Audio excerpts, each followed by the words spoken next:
Mga ka-junkie, panibagong araw sa ating bakasyon. Day 4. Day 4 na ba? Ayan, dito tayo sa ating meeting bahay. Ka-junkie, grabe init. Kita nyo dyan. Ayan, nakita nyo yan. At gagawin natin ngayon ay nagluluto tayo ng kamote, saka kamuting kahoy, mais. Ipakita ko lang sa iyo mga nailuto. Kaganapan yung kahapon eh. Ngayon ko lang i-upload kasi sobrang busy kahapon. Kaya abang-abang mga ka-junkie. At yun mga ka-junkie, aking dalagang anak ay kumakain ng buko pandan. Nakadalawang mangkok na ako dyan kanina.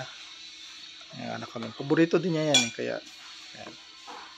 Kuda, ito be. Ha? Yan. Maghay ka muna sa vlog ni Papa. Ayan, yan ang dalaga ko. Ang dalaga. Ay, yung binata ko naman. Ay, nandun oh. Nabisi sa cellphone din. Puro cellphone.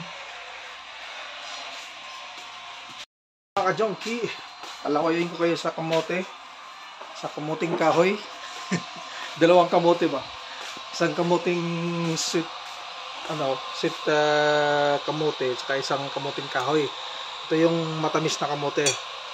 Yung kamuting kahoy ubos na, pati yung mais ubos na, mabenta eh. Ito marami pa oh. Mga ka-junkie. Kaya tara, tayong kamuting kahoy. Yan, sarap yan.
Siyo ko ito ng tagiya. Walang vlog dyan. Diyan lang naman sila. Iya pala kung tinto na. At sa oras mo yan mga ka-junkie, buhat-buhat ko na yung anak ng kapatid ng asawa ko. Bugo yan, parehas kami ng jersey. Kaya, ayan. Kiss mo na ninang, be. Kiss mo na ninang. Sabay sampal ako niyan mga ka-junkie. Walang hiya. Hanggang dyan mga ka-junkie. Thank you. Salamat sa panonood. Bye.